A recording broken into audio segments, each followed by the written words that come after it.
final de semana nós tivemos encontro de casais e na misericórdia e graça de Deus fomos muito tocados, pelo menos eu fui. E Deus tratou muito comigo com o meu casamento. Nunca ao pregar ela só atinge lá, ela atinge mais aqui do que lá. A faca é de 2 gumes. Ela corta dos 2 lados. E é muito precioso ver como Deus vai trabalhando nas nossas vidas. Tirando todas as arestas, para que nós sejamos o mais simples possível dentro do reino de Deus.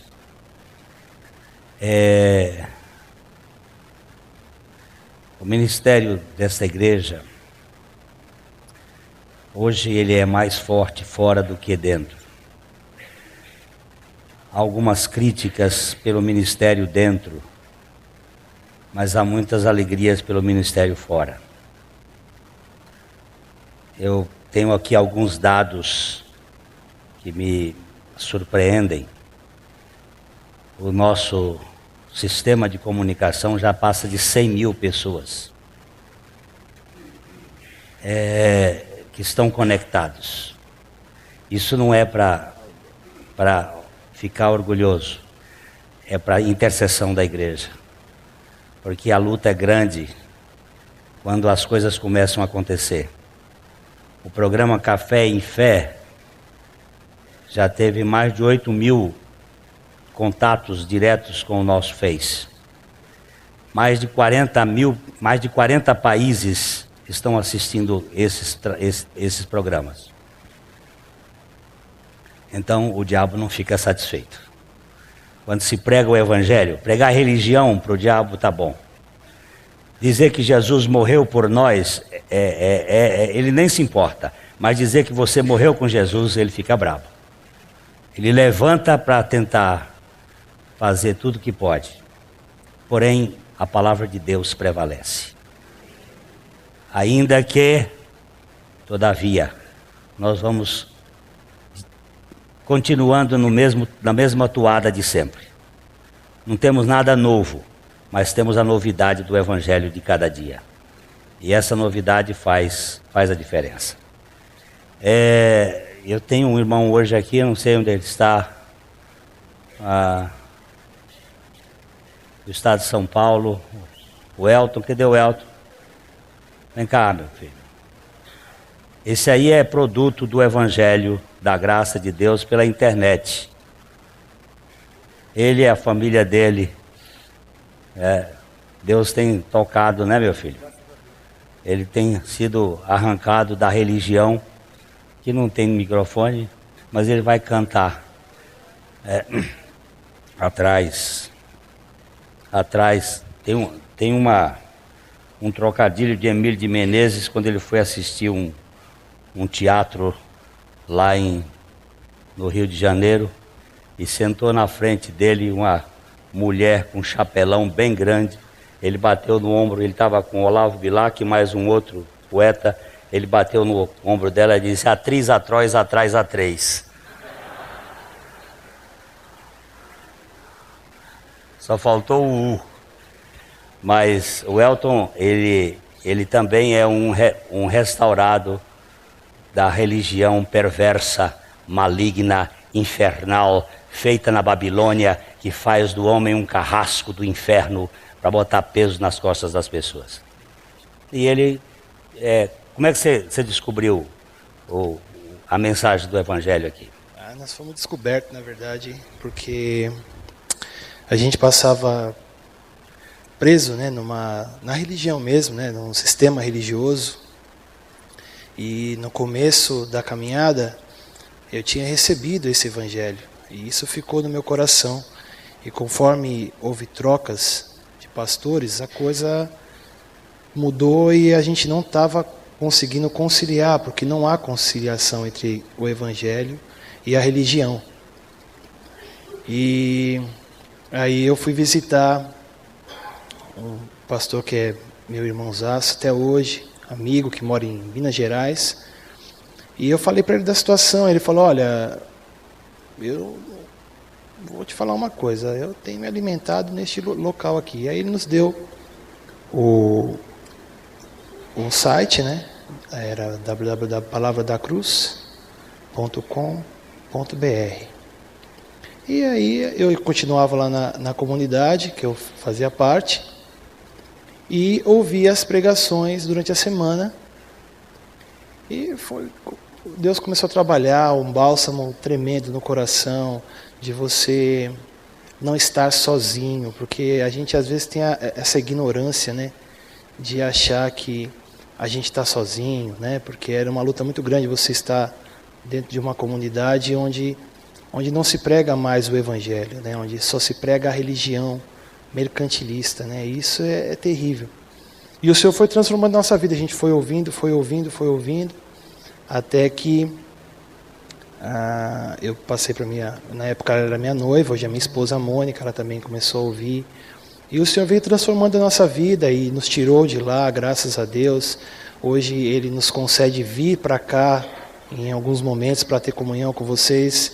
Vocês não sabem como isso é importante para a gente.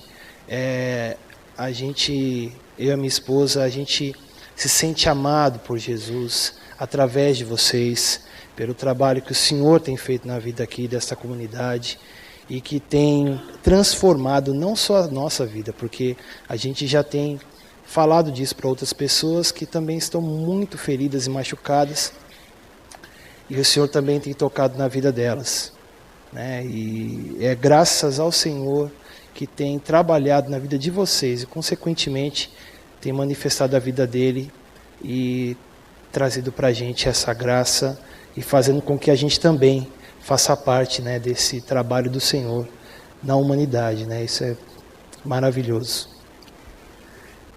Ele canta,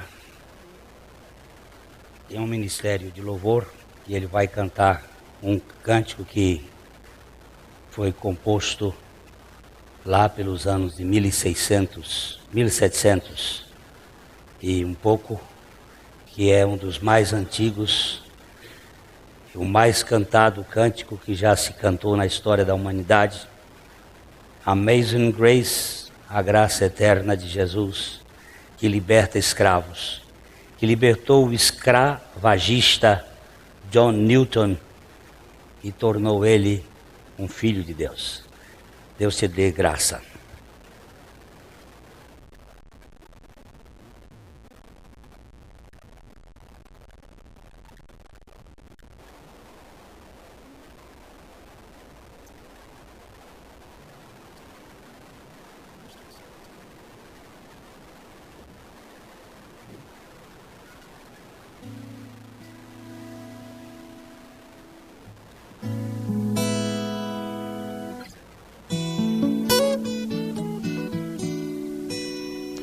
Oh, graça sublime do Senhor, perdido me achou, estando cego, me fez ver da morte me salvou. A graça me fez enfim temer, e o meu temor levou. Oh, quão preciosa é para mim a hora em que me salvou. Isso é precioso, cante comigo então, vamos lá, irmãos. Oh, graça sublime do Senhor,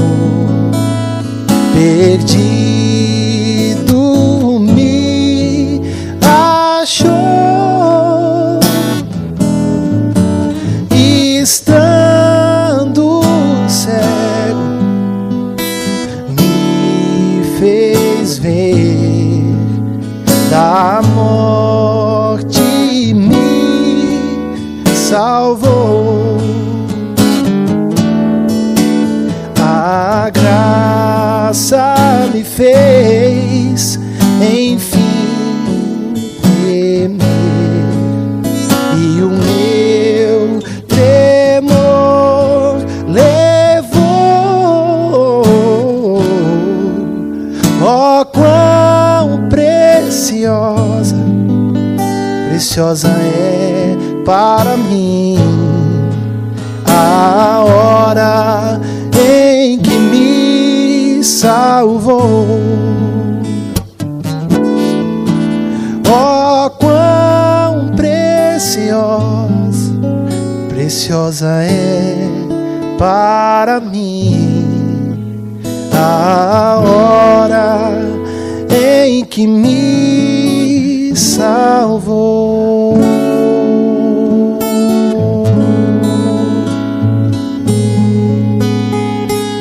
Aleluia. Te louvamos, Senhor, te damos graça. Tu és o Deus de toda a graça. Amém.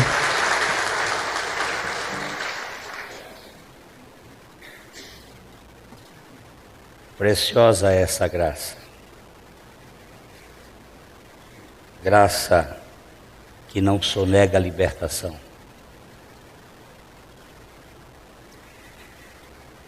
Salmo 91.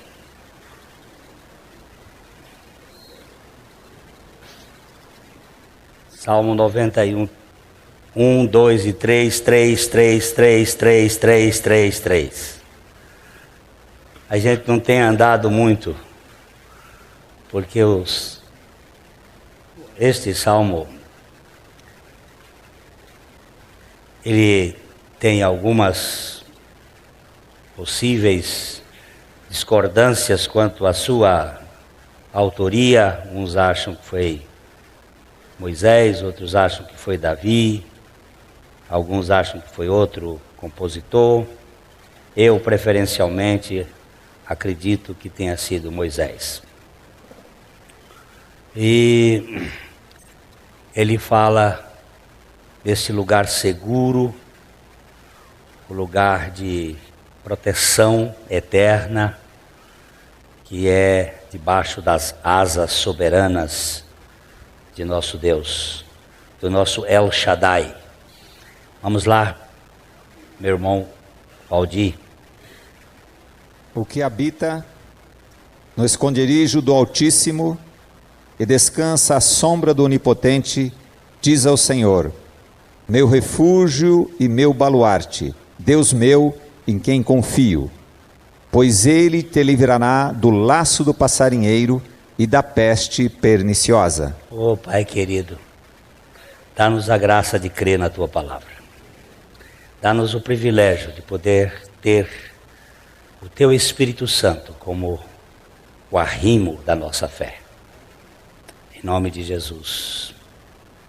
Queridos, esse verso 3, que a gente tem andado bem devagarzinho aí sobre Ele te livrará do laço do passarinheiro e da peste perniciosa. Já fizemos várias considerações sobre essa liberdade. Nas minhas anotações aqui, nós percorremos de Gênesis até Apocalipse, vendo textos que falam de libertação. O Deus da Bíblia é um Deus que nos liberta. Hoje, nós estávamos conversando na mesa, chegou uma irmã, que às vezes costuma-se dizer que a nossa igreja aqui é fria em termos relacionais. Não é uma igreja muito pegajosa. E alguns reclamam. E essa irmã e o seu marido, que vieram de uma outra cidade, eles disseram assim: o que nos encantou no convívio da igreja é que nós entramos, e meu marido é bem alto, e nós fazemos volume, e ninguém ficou nos pegando. Ninguém ficou na porta nos manipulando. E tinham algumas pessoas na mesa quando ela estava falando, dizendo: o que me encantou foi a palavra liberdade. É livre. Nós temos que ser livres. Ninguém pode ser encabrestado. Uma das atitudes de Absalão, filho de Davi, para roubar o reino de Davi para si, foi beijar a mão das pessoas e roubar o coração dos homens para ele. Esse é um risco muito grande que qualquer pastor corre, de, ao invés de levar as ovelhas ao Supremo Pastor, carrear as ovelhas para si e trazer as pessoas numa dependência humanista e não deixar que o Supremo Pastor conduza as ovelhas ao pasto verde e às águas tranquilas.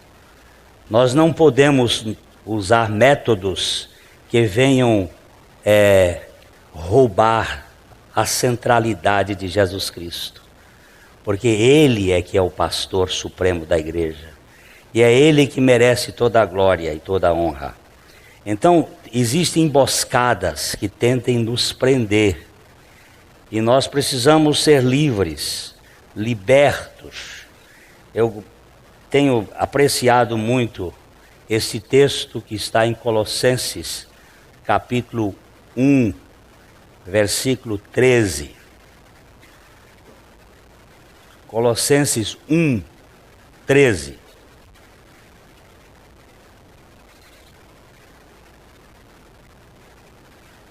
Ele nos libertou do império das trevas e nos transportou para o reino do Filho do seu amor. Ele nos libertou de um império. O que significa a palavra império?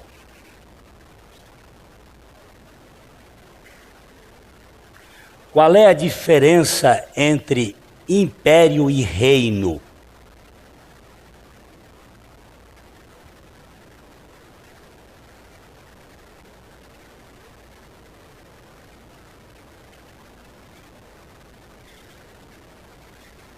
Império é tomado à força.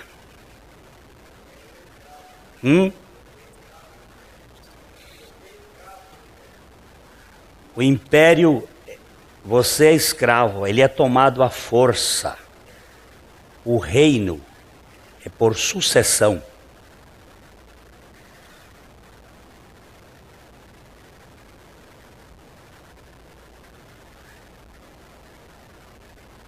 Império Babilônico, Império Persa, Império Grego, Império Romano, Reino Unido da Inglaterra.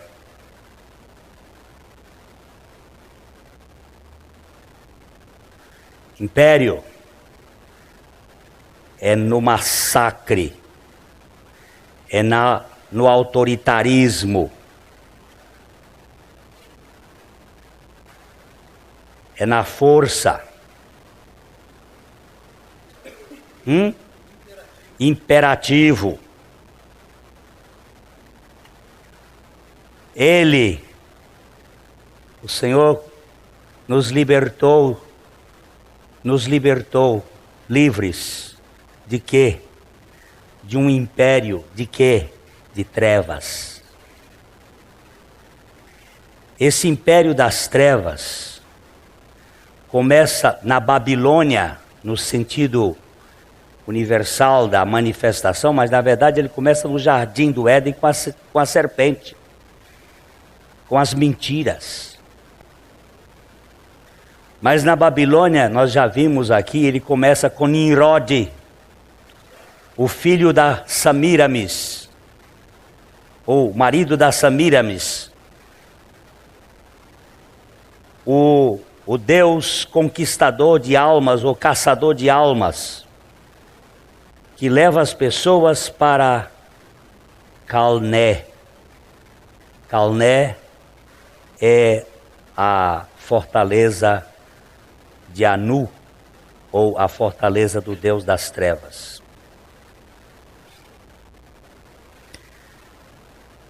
Se o nosso evangelho está encoberto, é para os que se perdem que está encoberto, nos quais o Deus deste século cegou os entendimentos dos incrédulos, para que lhes não resplandeça a luz do evangelho da glória de Deus. Há um império de trevas, de mentira, de manipulação, de controle, de competição. Casais, quantos são os Cs? 6 Cs. Nós estudamos os 6 Cs, mas eu não vou dizer para vocês que é para vocês procurarem o CC. Os 6 Cs que levam a muita confusão e muito conflito.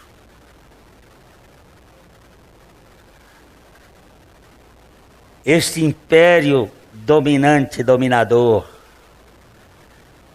ele gera 5 palavras que eu tenho repetido aqui, vou repeti-las até a voz sumir. Está começando a sumir, mas até a voz sumir. Eu não quero andar debaixo de nenhum sistema que me ponha medo. Por quê? Porque no amor não existe medo. Antes, o perfeito amor lança fora todo o medo. Eu não quero viver em nenhum sistema que me coloque culpa. Por quê? Porque não há nenhuma condenação para os que estão em Cristo Jesus. Eu não quero fazer nada, pertencer a nenhum sistema que me ponha vergonha. Por quê? Porque ele, em troca da alegria que lhe estava proposta, suportou a vergonha, não fazendo caso da ignomínia. Eu não quero andar debaixo de qualquer sistema que diga que eu tenho que fazer por interesse. Por quê? Porque ele já pagou toda a conta. E não existe nada mais a fazer. Não existe preço a pagar. Quando você ouvir alguém dizendo assim, você tem que pagar o preço, eu quero dizer para você que esse cara é um picareta. Porque Jesus pagou um alto preço. E eu vou dizer mais para você a seguinte coisa. Se eu renunciar a tudo que eu tenho, não significa nada diante do reino que ele me deu. Então não é sacrifício, renúncia. Não é preço pago, é até privilégio.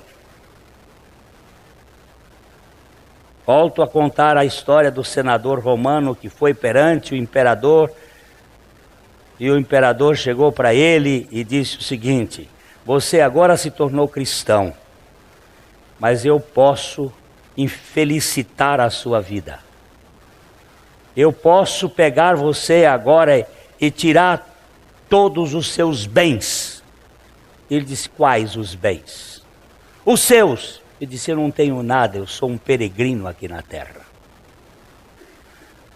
Mas eu posso lhe desterrar para uma ilha solitária, e você vai morrer sozinho lá. Ele disse: como? Se Deus está lá. Que lugar é este solitário que você me coloca, que eu não encontre com Deus? Mas eu posso matar você. Ele disse, matar quem já morreu? Como você pode fazer isso? Eu estou morto em Cristo Jesus. E o imperador, diante de tamanha libertação, porque um homem desse é um homem liberto, não tem medo de perder as posses, não tem medo de ficar sozinho, e não tem medo de morrer, esse cara está liberto. Foi para a liberdade que Cristo nos libertou. Gente, isto é muito grande. Eu não quero ter nenhum. Você deve ir pregar. Hoje, quando eu saí do acampamento, era quase 4 horas da tarde, só o pó da viola. Eu quase disse assim, tem alguém na fila para pregar por mim hoje que eu não aguento mais. A minha esposa virou e disse, bem, Deus vai te dar força. Deus vai te dar força. Eu deitei um tiquinho, dei aquela sonada boa, acordei feito um avião. Oh Deus, fraco, não tem nada. Mas tem um Deus que tem tudo. E o poder de Deus se aperfeiçoa na nossa fraqueza. Nós não somos ninguém, mas Ele é tudo. E Ele nos libertou do império das trevas e nos transportou para o reino do Filho do seu amor. Quando eu encontro essa palavra, reino do Filho do seu amor, me dá vontade de dançar. Reino do Filho do seu amor. Esta é a palavra, meu irmão, que nos dá liberdade. Você é amado de Deus. Aonde é que você está formando a sua identidade? No trabalho que você faz?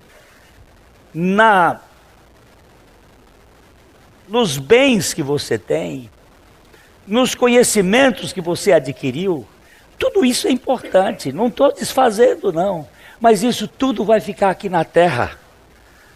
Porque 3 coisas a Bíblia diz que são importantes: a fé, a esperança e o amor. Mas ele diz assim, mas o maior deles é o amor. Por que que o amor é o maior deles? Porque a fé, no dia que eu morrer, vai acabar. Eu não vou viver mais pela fé. Eu vou viver na realidade espiritual, na presença de Deus. Fé é o firme fundamento das coisas que se esperam e a prova dos fatos que não se veem. Mas eu vou ver meu Salvador, então eu não vou ter mais fé. Esperança também. Esperança que se vê como se espera. Esperança é enquanto o tempo não acontece. Quando aconteceu o tempo, já não se espera. A mulher espera 9 meses. No dia que pare, acabou a esperança. Tem a realidade. Na minha terra, quando a mulher está grávida, se diz assim, ela está esperando.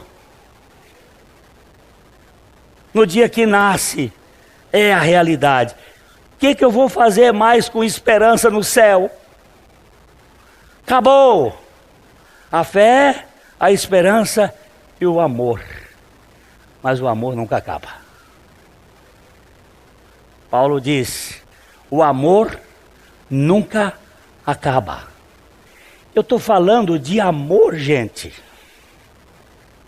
Evangelho é coisa de amor. Porque Deus amou. Amou o quê? O mundo. E como foi que Ele amou? De tal maneira. Que maneira é essa tal? Que deu. Deu o tudo de mais especial que tinha. Por quem? Por esse traste de imundícia de pecados.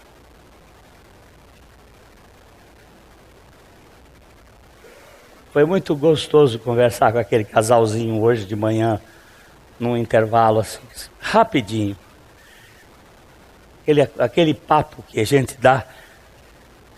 E ela disse assim: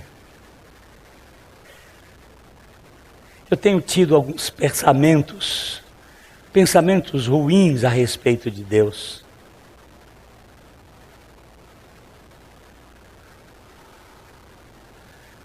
Eu tenho ficado com medo. Eu disse: meu amor, os seus pensamentos ruins não podem anular um amor eterno. A frase que eu vou contar para vocês, eu estava lendo um livro chamado Maravilhosa Graça, de um autor chamado Philip Yancey. Eu estava lendo esse livro assim, com muito gosto, porque fala de graça. E eu gosto desse prato. Ele é delicioso. E estava me deliciando com ele, de repente eu encontrei uma frase: não há nada que você faça que aumente o amor de Deus para com você. Ponto. Não há nada que você faça que diminua o amor de Deus para com você. Ponto. Porque Deus o amou, porque o Deus eterno que te amou, amou com amor eterno. Ponto. Quando é que você diminui amor eterno? Quando é que você aumenta amor eterno? O que você faz que aumenta o amor de Deus? O que você faz que diminua o amor de Deus?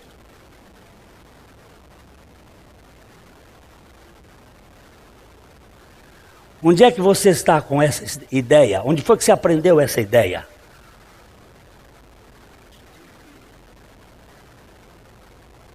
Em que escola você aprendeu isto?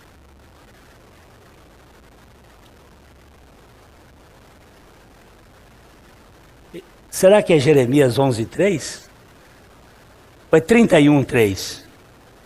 Com amor eterno eu te amei, com amorável benignidade eu te atraí.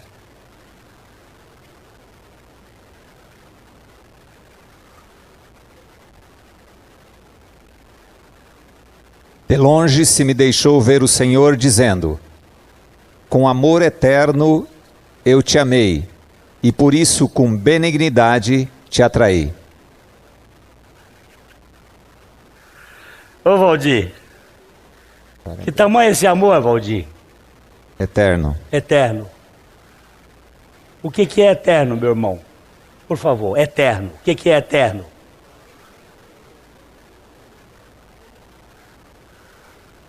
Quando os nossos filhos eram pequenos, a gente ia dirigindo carro para o Piauí.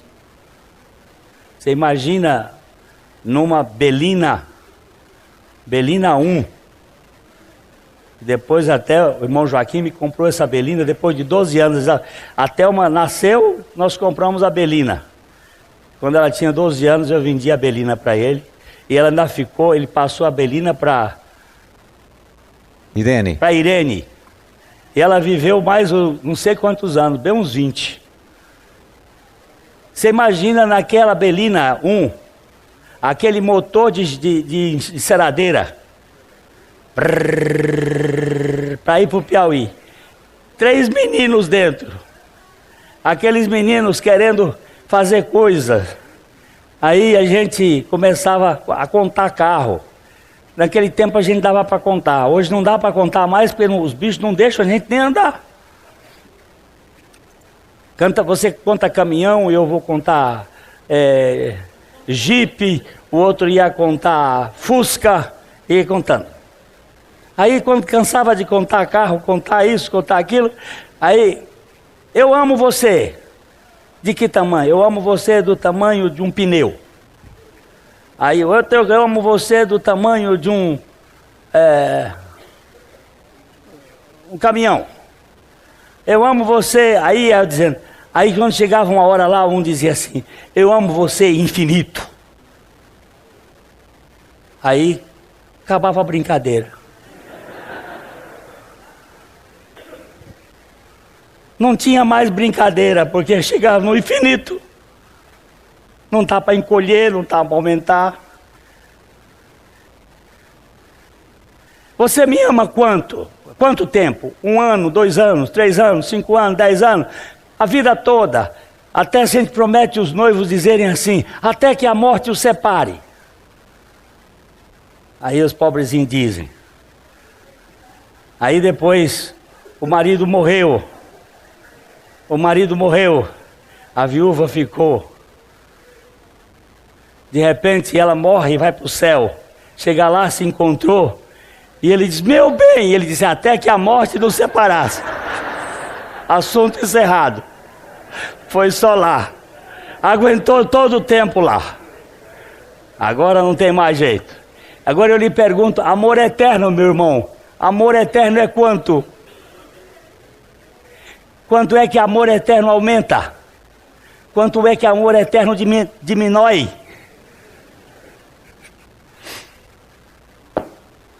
Para. Minha filha, o que você tem, meu amor, para oferecer a Jesus, que não tenha sido Jesus que tenha lhe dado? O que você pode oferecer a Jesus, que não foi Ele que te deu? Ela pensou e disse, não sei. Eu digo, eu sei. Ele disse, o que foi? Seus pecados. O marido fez um rostinho tão lindo. Ele disse, mas isso? Ele disse, foi isso que ele veio buscar. Ele disse que veio buscar pecadores ao arrependimento. Mas eu quero dizer para você uma coisa, meu amor. Arrependimento não é moeda de conquista. É consequência do conquistado. Deixa eu dizer isso em outras palavras. Eu não me arrependo para ser perdoado. Porque fui perdoado, me arrependo. Dá descanso, não dá? É o reino do Filho do seu amor. É libertação. É libertação da escravatura. Ninguém pode botar cabresto na vida de um filho de Deus. Salmo 141, 9. Hoje eu acabo, viu, meu irmão? Esse assunto. Tem mais uns 10, 15 minutos e nós vamos acabar. E aí nós vamos passar para, na próxima vez que eu estiver aqui, sobre peste perniciosa. Tem 3 pestes perniciosas na Bíblia. E Ele nos livrará do laço do passarinheiro e da peste perniciosa. O laço do passarinheiro é todo esse caminho que tenta nos amarrar e nos manter escravos. Então, o Salmo 41, 9. Guarda-me dos laços que me armaram e das armadilhas dos que praticam iniquidade.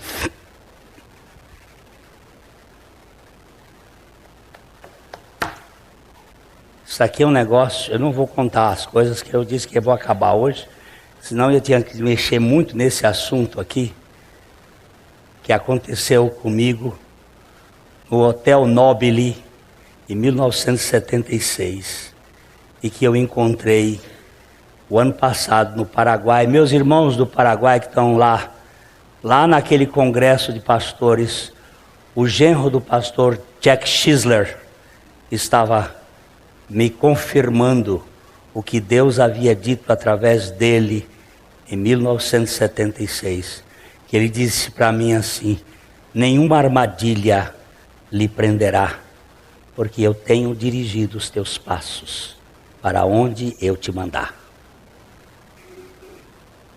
Mas é um negócio lindo, lindo, lindo. O Schisler ainda está vivo lá nos Estados Unidos aos 96 anos. Um profeta de Deus que viveu no Paraguai. Ele guarda dos laços que armaram, das armadilhas dos que praticam a iniquidade. Pastor Reis Pereira uma vez disse na nossa turma assim: eu dou graças a Deus pelas libertações que Ele fez, e eu nem tive consciência das armadilhas que fizeram para mim. E Deus me livrou. Isso é um negócio maravilhoso. Agora, Ele também nos livra. Capítulo 6, versículo 9, de 1 Timóteo. 1 Timóteo 6, 9. Eu vou rapidinho nesse texto, e depois chegar para o último e gastar um pouquinho mais de tempo para a gente chegar ao final. Tem muito mais coisas, viu? A Bíblia é inesgotável. O Spurgeon, um pregador inglês do século XIX, ele dizia assim: dá-me uma Bíblia e a eternidade, e eu terei mensagens novas todos os dias, ainda que sejam as mesmas. Ela é inesgotável. É impossível de esgotá-la. Ora, os que querem ficar ricos caem em tentação e cilada, e em muitas concupiscências insensatas e perniciosas, as quais afogam os homens na ruína e perdição. Preste atenção, não é os que são ricos, é os que querem ficar ricos. Essa palavra ciladas aqui é laços. Vende a alma para o diabo para poder conseguir as coisas. Vou dizer para você uma coisa, minha Bíblia diz assim: em tudo sois enriquecidos nele.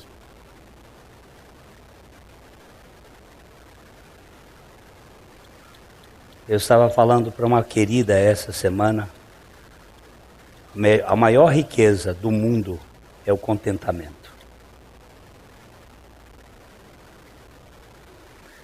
Quem se contenta com um pão, fica feliz.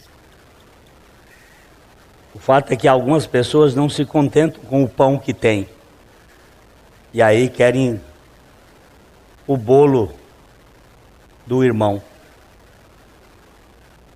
Dá para fazer festa com pão? Dá. É só ter contentamento. Mas não precisa ter ambição. A minha Bíblia diz: não ambicioneis coisas altivas. Se você ambicionar ter tudo, eu tenho um jeito para você ficar rico.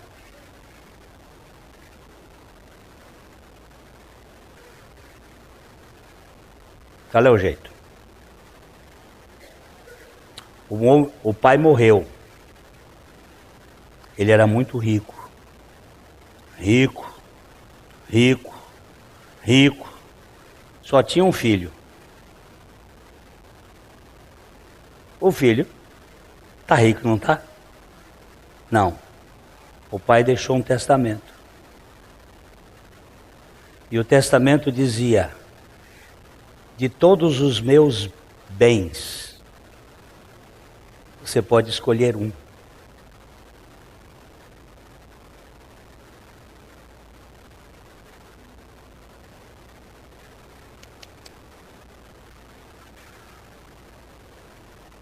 Diante do juiz, o filho ficou: se eu escolher o banco, eu vou perder as fazendas. Se eu escolher uma fazenda, eu vou perder tudo, o resto. Eu só posso escolher uma propriedade do meu pai. Havia um advogado com um rapaz. O advogado é coisa esperta. Por isso que Jesus é advogado. E por isso que o Espírito Santo é advogado. Jesus advoga a causa do pecador e o Espírito Santo advoga a causa de Jesus para a vida do pecador. O advogado chegou e cochichou no ouvido do rapaz: O rapaz tomou um ânimo, levantou a cabeça e olhou para o juiz e disse: posso escolher? Ele disse: então escolhe. Todas as propriedades eu posso escolher um, porque tudo o resto vai para o mordomo. E o mordomo era a propriedade do... Ele disse: eu escolho o mordomo.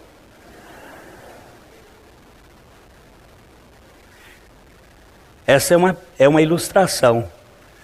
Mas a minha Bíblia diz assim: se você escolher o filho, você tem tudo. Porque a Bíblia diz que tudo é vosso, e vós de Cristo, e Cristo de Deus. Quando nós escolhemos o filho e recebemos o filho, nós passamos a ser ricos. Mas os que caem em ciladas é que querem ficar ricos e ficam amarrados. E a religião trabalha muito com isto. Eu vi, a minha televisão, estava contando para o Mário hoje, minha televisão deu um problema lá, e eu fui pegar o negócio, só dava lá que não tinha sinal, e eu mexendo naquele troço, tirava o negócio, só tem sinal. Ora ligou lá e tinha o homem do chapéu. E então ele estava contando lá para uma moça, e a moça dizendo que tinha feito, e ela tinha caído na vida, tinha perdido tudo, mas de repente, ela agora estava ganhando, sabe, apóstolo? Eu estou ganhando o que eu ganhava por mês, em 30 dias eu ganho hoje por dia. Veja como Deus é fiel. É corintiano.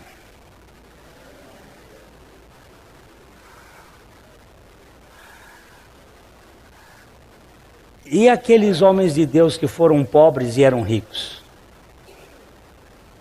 Não é essa riqueza, não. Ele pode dar essa também. Mas a maior riqueza que tem no mundo é autarcos. Autarquia. O que é isto?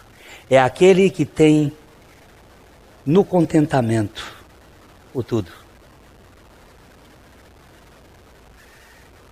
Ele nos livra desse laço, para nós não cairmos. E agora o último texto, é 2 Timóteo 2, eu quero começar com o verso 24, para ver o contexto.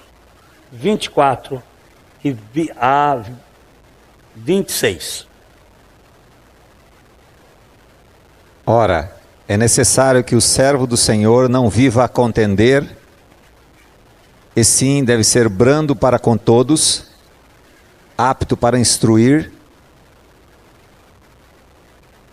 paciente, disciplinando com mansidão os que se opõem, na expectativa de que Deus lhe conceda não só arrependimento para conhecerem plenamente a verdade, mas também retorno à sensatez, livrando-se eles dos laços do diabo, tendo sido feitos cativos por ele para cumprirem sua vontade.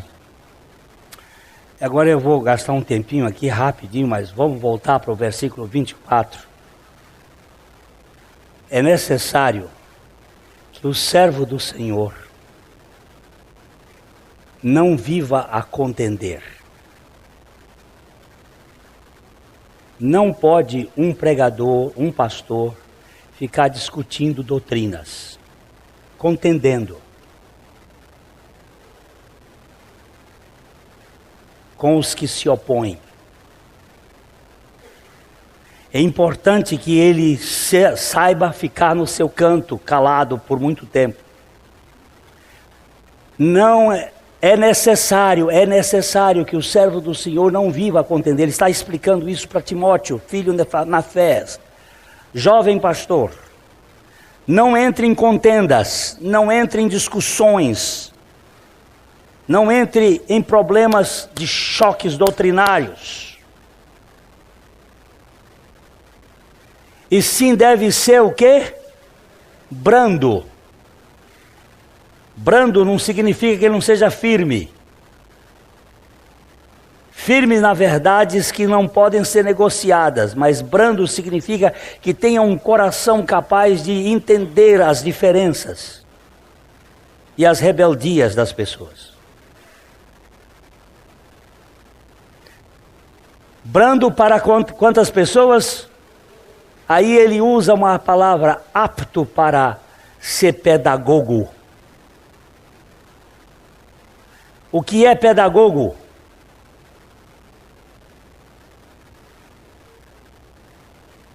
Vou pegar uma pedagoga ali, vem cá, pedagoga. Deixa eu fazer. Ela é pedagoga, essa daqui é pedagoga. Vem cá. Professora, das melhores professoras de português da cidade de Londrina. Eu vou ensinar ela o que é pedagogia. Ó. Peripatética. Estou ensinando ela a pedagogia. Andando com ela de mão dada. Pedagogo é aquele que anda com o aluno e ensina o aluno de mão dada. Ou anda com ele. Isso é pedagogia. Pedagogia não é uma história de contar para os outros, não.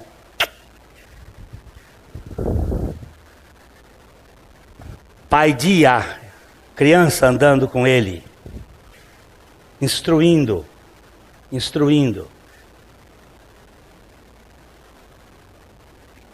Meu neto usa coleira.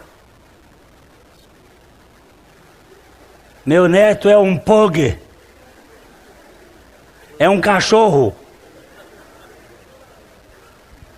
Eu não posso ser um pedagogo adequado com ele, porque ele resiste. A minha filha está aqui e ela trouxe meu neto agora. O cachorro. Olha, é para instruir. Presta atenção na palavra seguinte. Instruir, paciente. Estica. O rebelde está sendo rebelde. Estica. O rebelde está sendo rebelde. Estica.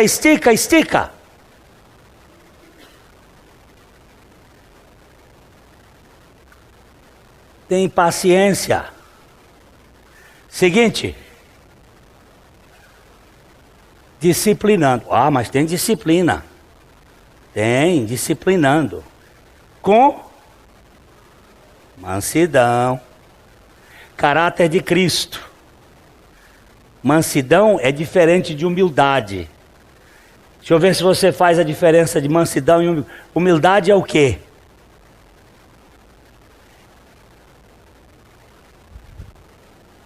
Não sabe?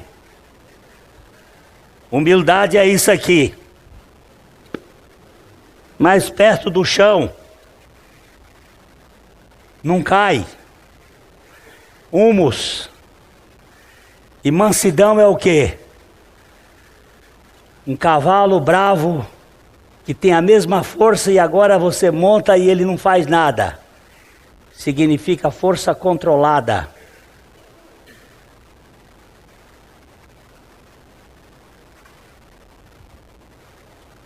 A maior parte das pessoas não amansam cavalo, domam cavalo. Mansar cavalo dá trabalho. Domar cavalo, você bota a sela no cavalo, monta no cavalo, o cavalo pula, corcoveia até cansar, mas ele fica para o resto da vida um animal cestroso, nervoso.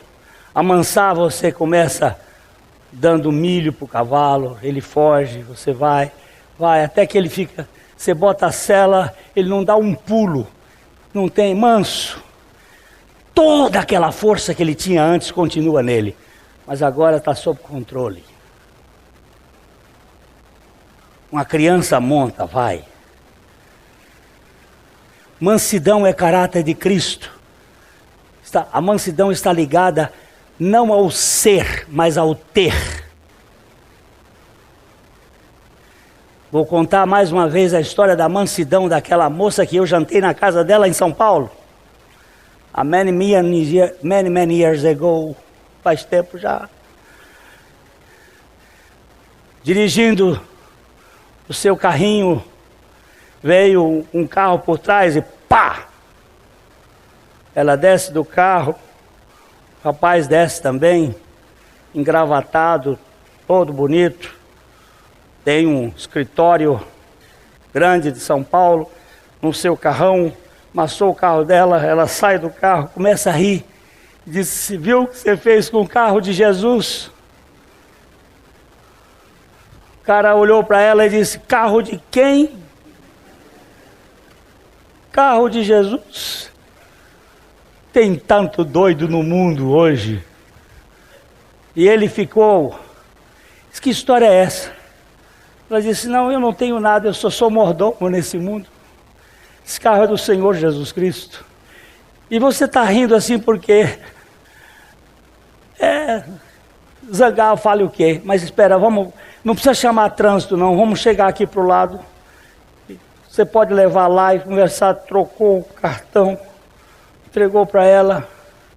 Essa história ficou curta, que eu jantei com os dois, marido e mulher. Ganhou um carro novo, ganhou um casamento. Por que ela foi tudo isso? Por causa da mansidão. Atributo de Jesus está ligado à posse. Mansidão, para ver, disciplinando com mansidão os que se opõem, que quer contender, na expectativa, na esperança de que Deus, não você, não ele, que Deus lhes conceda, não só o arrependimento, a metanoia, a mudança de mentalidade, para conhecerem plenamente a verdade, a verdade, a verdade, a verdade é Cristo. A verdade não é uma doutrina, é uma pessoa. Conhecerem plenamente a verdade, e aí no verso, e nós vamos ter que corrigir o verso 26, mas também o retorno à sensatez, ao livrá-los dos laços do diabo. Não é a pessoa que se livra, é Deus que o livra. Ao livrá-los dos laços do diabo, que tendo sido feitos cativos pelo diabo, para cumprirem a vontade do diabo e não a vontade de Deus.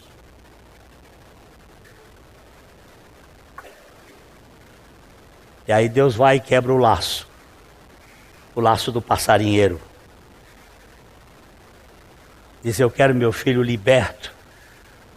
Não entre em contenda, não vá discutir com ninguém. Se alguém quiser levar a ovelha, leva. Vocês estão me entendendo? Por que me perguntaram, por que você não vai se defender? Porque a minha Bíblia diz que esse assunto pertence ao Senhor. Nunca entre numa discussão com ninguém. Silvia Popovic mandou a secretária e os secretários dele lá no tempo uma carta para que eu fosse participar de uma rodada para defender o ponto de vista de Deus da Bíblia. Mandei a resposta: não tenho competência para esse assunto. Quem defende a Bíblia é o escritor da Bíblia. Não vou para nenhuma roda de nenhum lugar que queira discutir. Fui uma vez no programa da Mafalda, onde havia uma discussão sobre questão de espiritismo e não sei mais o que. Saí de lá dizendo: para mais nunca, Senhor Jesus, não me deixe jamais entrar em qualquer lugar para defender Bíblia, porque a Bíblia é quem me defende, não sou eu que defendo Bíblia. O Evangelho tem poder, ele nos sustenta. Eu gosto muito do que John MacArthur fez quando já contei isso, mas deixa eu contar de novo. Velho conta as mesmas histórias sempre. Está perdendo a memória e a história que tem é essa, então vai ser essa mesmo. Mas chegou um homem rapidamente no escritório de John MacArthur. Ele entrou e disse: eu quero que o senhor me ajude. MacArthur olhou para ele. John MacArthur é pastor da Grace Community lá nos Estados Unidos, a comunidade da graça nos Estados Unidos. E Ele disse: eu quero que o senhor me ajude. Me disseram que o senhor pode me ajudar. Ele disse: qual é o seu problema? Ele disse: eu estou na terceira mulher. Deixei a minha segunda mulher, estou na terceira. E eu estou vivendo com ela, mas eu nem gosto dela. E eu sou médico. E eu tenho uma clínica de aborto, que o ano passado faturou 9 milhões de dólares em aborto. E se alguém entra lá, seja aborto legal ou ilegal ou qualquer coisa, eu convenço para ele fazer aborto, ela fazer aborto.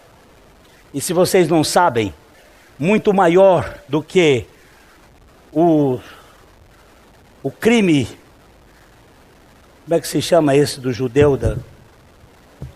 O holocausto que houve na Segunda Guerra Mundial, é o holocausto que acontece anualmente no mundo, de crianças que são assassinadas no ventre das mães.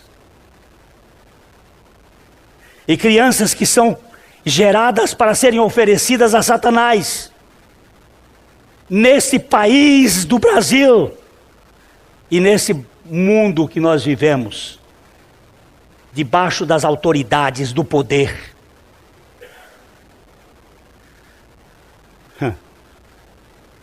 Onde é que eu estava?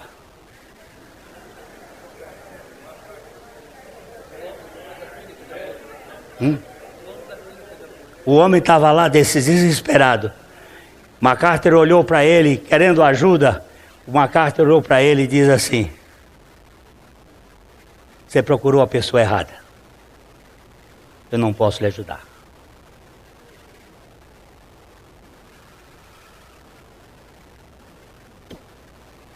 Deixou um tempo assim o homem respirar. Aí ele disse: mas eu sei quem pode. Ele disse: quem? Jesus. Ele disse: eu não acredito nesse cara, eu sou judeu. E fui treinado para não acreditar nele. Aí uma carta disse: mas eu acredito que você não tem a mente fechada. Se você não tem a mente fechada, eu vou lhe sugerir. Foi na estante dele, pegou uma Bíblia e disse: aqui está uma Bíblia. Comece, você leia o Evangelho de João. Mostrou, marcou o Evangelho de João. Daqui 2 semanas você me procura e nós vamos conversar.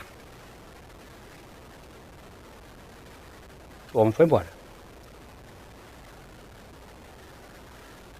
Naquela semana o MacArthur encontrou-se com um pastor de uma outra igreja, contou essa história, e o pastor disse assim: MacArthur, você só deu a Bíblia. Você está vendo? Um pastor. Você só deu a Bíblia. Você não deu um outro livro de ajuda, ou não deu algumas perguntas para ele responder, ou não deu alguma tarefa, só a Bíblia. O MacArthur riu e disse: meu amigo, a Bíblia é como um leão.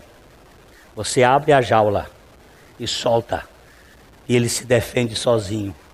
A Bíblia tem a sua própria defesa. Ela se basta. Ela não precisa de autoajuda. 2 semanas depois ele disse que o homem entrou no escritório sem lhe perguntar, chegou, sentou e disse: eu sei quem é o cara. E ele disse: quem é? Ele disse: Jesus, o Filho de Deus, o Messias. Uau! Como é que você soube disso? E ele começa a descrever o livro de João. E foi e disse: e ele morreu e ressuscitou. Por isso é o Messias. E me fez morrer e ressuscitar juntamente com ele. E MacArthur disse: isso não está no Evangelho de João. Ele disse: mas eu já estou em Romanos. A Bíblia é suficiente. E nós temos aqui, tendo sido cativos pela vontade do diabo, ele desprende a nossa mente e nos leva ao arrependimento pelo poder do Evangelho.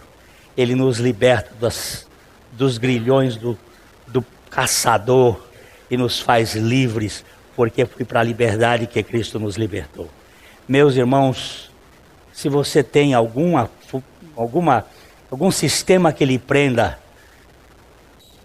lamento lhe dizer, você não está no Evangelho. no Evangelho, todas as coisas me são lícitas, mas nem todas me convêm. Todas as coisas me são lícitas, mas eu não me deixarei dominar por nenhuma delas. Por quê? Porque eu fui conquistado pelo Supremo Pastor, pelo Espírito Santo e pelo meu Pai. E eu não me pertenço mais, eu sou dele. E ele é que vai determinar a sua vontade em mim e a sua vontade em você. E nós não andamos, não por medo, não por culpa, não por vergonha, não por interesse, não por dever. Nós andamos por amor para a casa do Pai, na intimidade com o Pai. Isso é bom ou não? Se vocês tiverem algo melhor do que isto, passa para mim, que eu quero conhecer. Que até agora eu não conheci nada melhor do que esse amor furioso de Deus para conosco.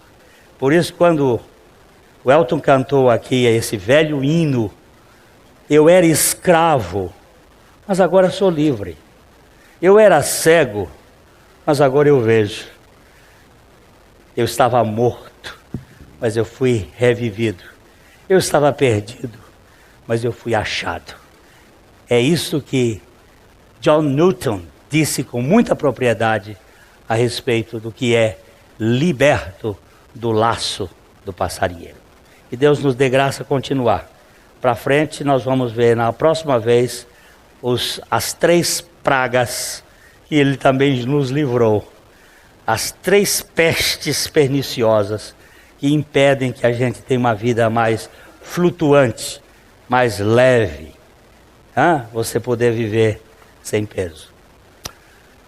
Ao Senhor de toda a glória e de toda a graça, aos amigos da internet, eu tenho muitos irmãos por aí, eu quero deixar que dizer que a graça de Deus, de Cristo, a paz do nosso Pai e o amor do Espírito Santo reine, governe cada um de nós durante essa semana, para a glória de Deus Pai.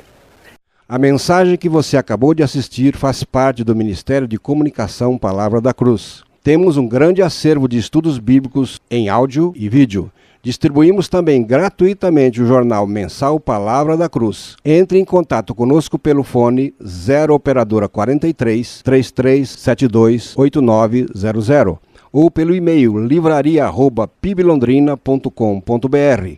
Visite-nos pelo site www.livrariapiblondrina.com.br ou acesse www.piblondrina.com.br. Graça e paz.